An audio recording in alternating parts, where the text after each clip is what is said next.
studio, Bruno Gakli, bonjour. Bonjour Lukman Oroutio, bonjour à tous. Ousmane Tinoala, vous êtes resté, bonjour. Bonjour Lukman Oroutio. Oui, ce matin, nous parlons de sujets d'actualité au plan local, principalement ce processus de recrutement du nouveau directeur de la régie autonome de gestion du marché international de Malanville, Rajenim, qui se trouve grippé alors qu'il était presque à terme. Le recrutement connaît une situation de brouille. Bruno, vous avez suivi la réaction du maire de Malanville, Guy Damigado, par rapport à ce qui se passe. On parle de suspension du processus de sursoir au recrutement du nouveau directeur. D'abord, qu'est-ce que cela vous inspire?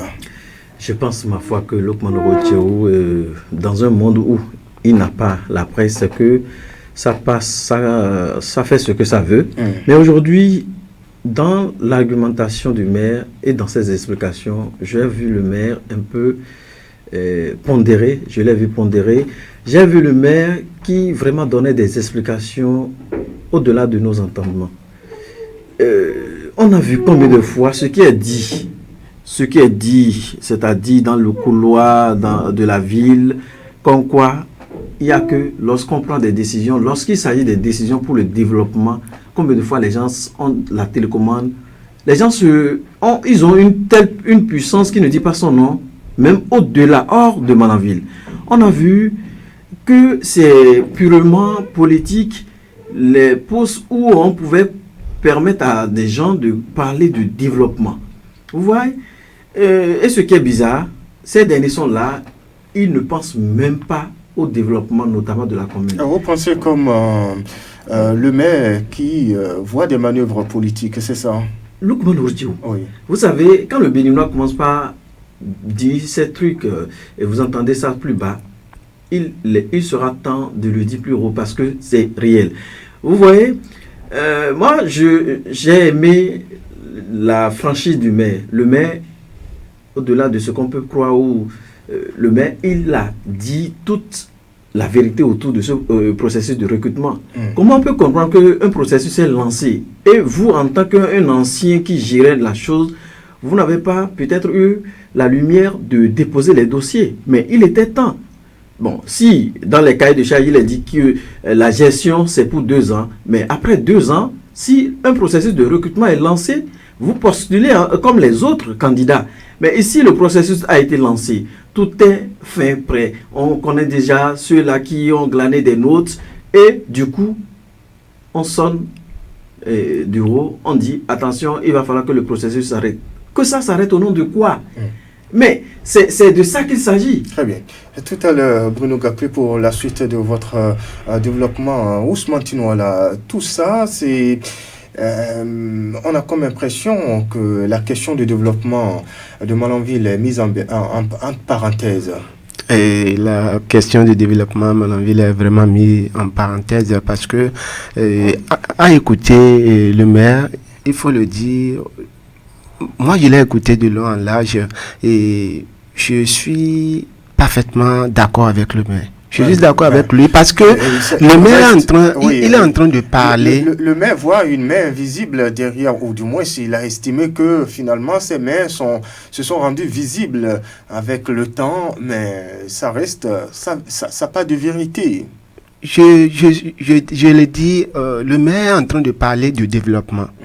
Et celui qui était le directeur de cette structure-là, c'était quelqu'un, selon ce que le maire nous a expliqué dans ses propos, c'était quelqu'un qui ne répondait pas au profil exigé. Voyez-vous, c'est pas politique, ça s'est passé comme ça et il s'est retrouvé là. Aujourd'hui, on parle d'amélioration parce que quand on est dans une ville, il faut toujours améliorer. Il faut changer les choses. Il faut mettre qui peut à la place qu'il faut. Vous voyez? Donc, c'est ce que le maire veut faire par là. Et moi, je ne vois pas... Tu as passé ton temps, tu as travaillé là, tu as fait tout ce que tu dois faire. Et aujourd'hui, il est temps de changer de directeur. Ce n'est pas un problème. De mon point de vue, ce n'est pas encore un problème. Donc, moi, c'est que je ne comprends pas trop sur ce qui se passe à Malanville. On doit... Oui, si on s'interroge de toute la façon sur cette manœuvre politique pour sans doute retarder les questions de développement, il y a tout de même des conséquences sur la commune. Oui, le problème est que Lukman Ocho, vous savez, aujourd'hui, quand vous suivez l'émission de Groy, notamment que vous animez, vous allez constater que toutes les fois, les auditeurs fidèles reviennent sur l'action du maire. On pense que c'est le maire vraiment qui peut tout faire. On pense que le maire a autour de lui une caisse où, lorsqu'il s'agit d'une question de développement, il suffit juste dans son fauteuil de tourner derrière, de mettre la main dans cette caisse-là et puis de... Vous savez, moi, je souhaite maintenant que les gens se parlent aussi des conseils. Le maire Gado Guidami, il n'a pas un bâton magique pour développer Malanville. Mais au-delà de tout ce qu'on voit, on parle de l'assainissement, tout cela. Mais les conseillers sont où? Parlons aussi des conseillers. Parce que le maire ne peut pas agir sans les conseillers. Et notamment, la belle preuve, la dernière fois, au cours d'une session où la session, on a estimé qu'il y a eu bruit, mais le maire, après tout, est revenu sur la question, nous a expliqué les mobiles de la suspension. Oui, donc, moi, je pense que on peut désormais parler des conseillers. Si, entre-temps, on a appris dans les couloirs de la commune que lorsqu'il s'agit des actions de développement, les gens sont tapis dans l'ombre. Ils ne veulent pas que ce qu'on dise que c'est autant de telles personnes qu'il y a tel projet qui veut investir à Malanville, donc il faut bloquer. Et déjà, Lukman Ocho, on sait, avant même les sessions pour les votes, les gens ont déjà des prépositions. Donc, arrivé à ces sessions, les gens prennent des positions qui, parfois même, étonnent le maire qui conteste sur certaines personnes pour que le projet passe. Mais quand on va toujours aller dans sur cette lancée, quand on va toujours évoluer ainsi, je pense qu'on ne parlera jamais de, comment on appelle ça, de développement. Parce que la commune de Malanville est désormais classée dans les communes à statut particulier. Et je ne sais pas si c'est intermédiaire ou particulier, mais quoi qu'on dise, intermédiaire, on est en train de vouloir évoluer. Et quand on parle de l'évolution, ça dépend de la mobilisation des ressources au plan local. Le gouvernement verra, et c'est à base de ces calculs, on verra que, attention, il faut changer le statut d'une telle commune.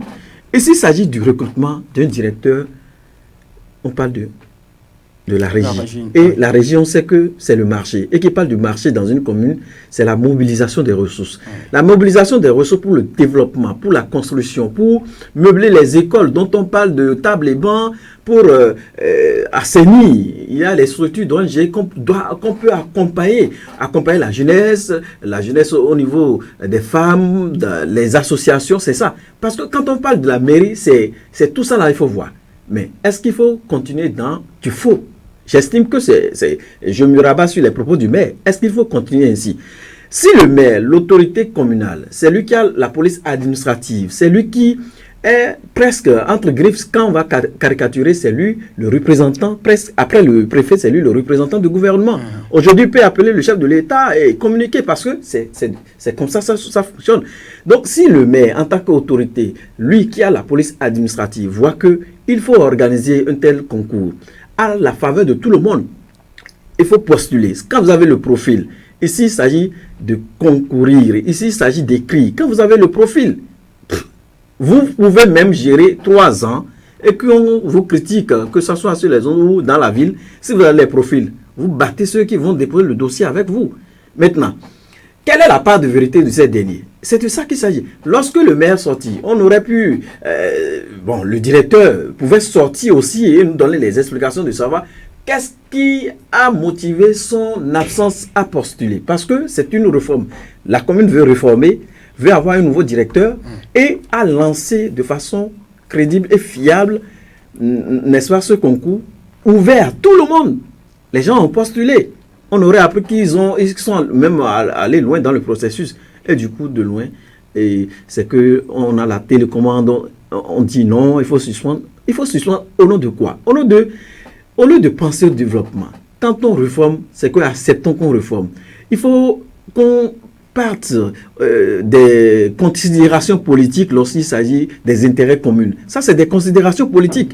C'est des considérations politiques. Si déjà, c'est votre mentor, c'est-à-dire l'homme là que vous avez mis dans votre parti politique que vous allez positionner. On savait que ça se faisait, mais il est temps qu'on change les choses. Oui. Encore que, d'après les explications, vous parlez de l'organisation sous l'égide du maire, mais à voir l'organisation en question, il est laissé aux soins du secrétariat administratif, secrétariat exécutif de la mairie. On parle également de la direction départementale du travail de la fonction publique à travers, évidemment, je crois, son représentant et bien d'autres têtes qui ont siégé dans l'organisation pour délibérer et pour suivre le processus.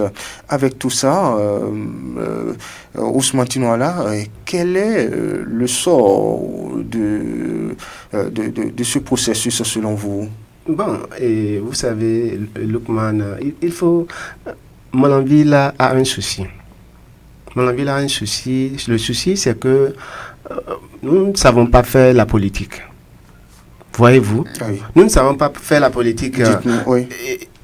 Quand... Voyez-vous, ce n'est pas le maire qui...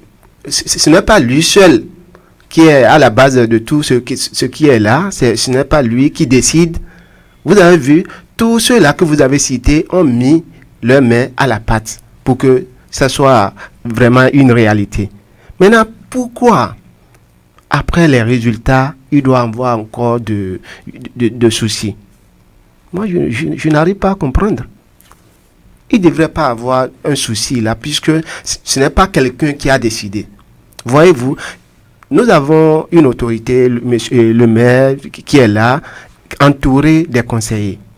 Moi, je pense que c'est à eux tous de se mettre les mains dans les mains pour que quand on prend une décision, quand on décide quelque chose, ou bien quand tout le monde doit accompagner.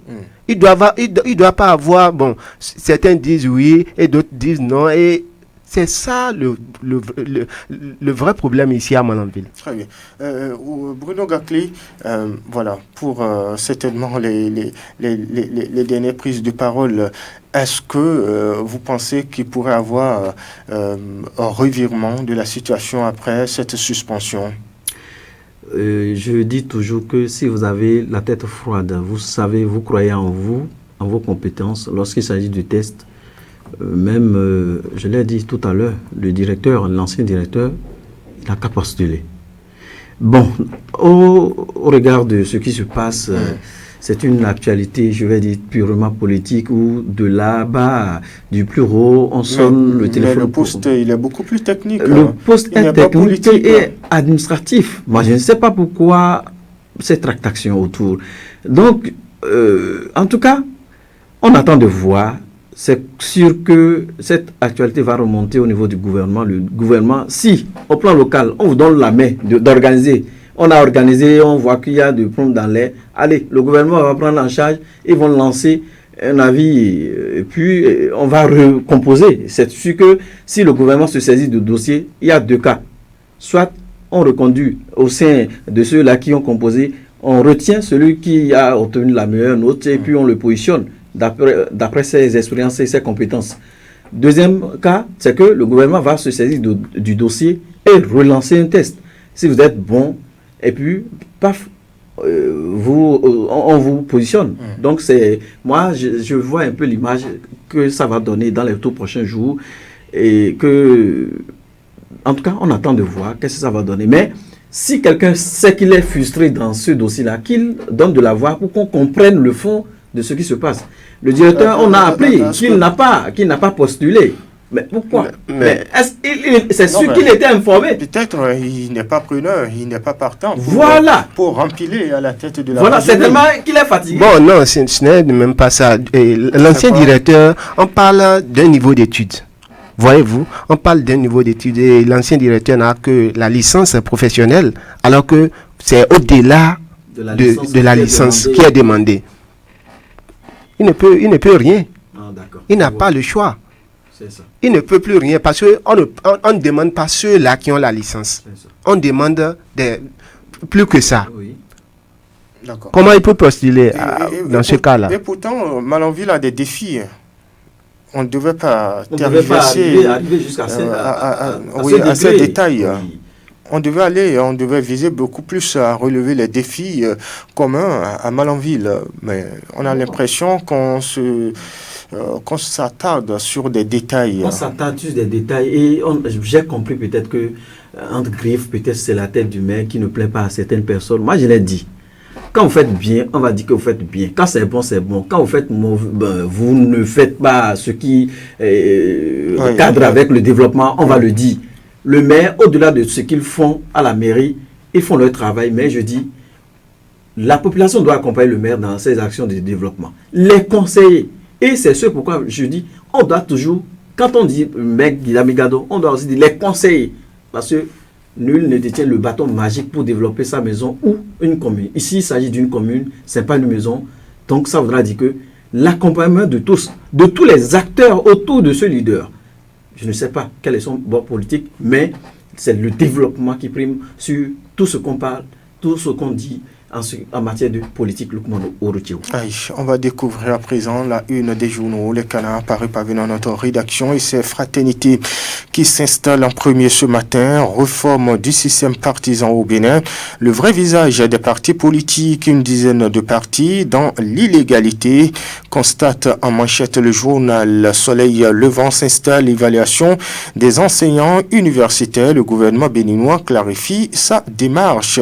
Titre en manchette, le quotidien qui s'envoie et puis cède sa place au journal Info Matin parle de l'exonération sur les kits de dialyse. Un pas de fait, la gratuité toujours attendue, estime le journal. Après la rocambolesque évasion du CNHU de Cotonou, Georges Bada, quid de sa promesse de répondre devant la justice, se préoccupe en manchette le journal qui s'en va. Et puis on retrouve un autre quotidien, c'est bien Matin Libre. Réforme électorale au Bénin, l'opposition interpelle la CEDEAO. C'est la manchette du journal qui rapporte que le code électoral est vivement contesté. On passe à un autre quotidien, c'est bien Décryptage Info qui décrypte ce matin l'investissement au Bénin en 2024. La BIC demeure leader du marché bancaire béninois, nous informe ce matin le journal Décryptage Info. La boussole de Cosmos à présent. Mesures sociales prévues pour le projet du budget de l'État 2025 Talon et Adambi pour l'amélioration des conditions de vie des Béninois. Le journal parle également de dénonciation de partis dépourvus de sièges nationaux et ou départementaux. Un coup d'épée dans l'eau, estime le journal. La loi sur la charte des partis impertinente, estime le journal. Défi Info nous rapporte ce matin que la signature du protocole d'accord avec la Chine pour la construction d'une infrastructure sportive. Le maire Rwandino décroche un financement pour la construction du terrain Zico de Godomé. Le journal d'Abaro de Barnabas Ouroukouman nous parle de la Gani 2024 à Kouandé. Sa Majesté Bagana Tonko II éblouit son royaume d'une célébration mémorable. C'est la manchette du journal. On découvre également un autre titre à la une du journal d'Abaro, fin des travaux du colloque scientifique des universités de Parakou et Kara. Paris gagné pour l'équipe du professeur Mohamed Nasser Bako. Le journal La Nouvelle Gazette, la nouvelle génération plutôt, parle de l'inauguration du nouveau siège Beach Catch à Fidjrosset vendredi dernier pour mieux servir et atteindre de nouveaux sommets. Rapporte en manchette le journal Le Meilleur s'installe, visite du ministre des Sports au centre d'excellence de Misrété. Benoît Dato s'inquiète des conditions de travail des jeunes pensionnaires. Que lit à la une du journal Chasseur Info, classement des nouveaux bacheliers dans les universités publiques, liste des boursiers dans les écoles, facultés et instituts. Nous précise le journal. Le télégramme des ressources installe révélation de la Sénat, la Commission électorale nationale autonome sur la violation de la loi au niveau de plusieurs formations politiques. Aucun parti politique n'est fonctionnel au sens de la charte des partis, rapporte en manchette le journal. On finit ce matin avec Dynamisme Info qui nous parle du code électoral pour 2026. L'opposition exprime ses inquiétudes à la CEDEAO. Daniel Eda reçu en audience par Boniaï, l'essentiel pour des élections apaisées et l'unité nationale passée en revue, nous informe ce matin le journal. Dynamisme, info-régulation des médias au Bénin, 7e mandature de la RAC, l'ultime espoir à ne pas trahir, espère le journal. Voilà ce qu'on peut retenir en termes de une des journaux, les canards parus parvenant à notre rédaction. Bruno Gaclé, on se souhaite une excellente journée. Et cette actualité, on l'a su avec tout l'intérêt possible. Absolument. Tout à fait. Ousmane Tinola, on se souhaite également une excellente journée. Agréable journée à vous, Lukman Worochio. Merci beaucoup. Mesdames, Messieurs, en direct chez vous, je suis Lukman Worochio, collaboration technique Doko Aboubakari. L'info reste en continu sur Souta FM. Portez-vous bien. Au revoir. Ça, c'est la danse du matin. Comment ça va?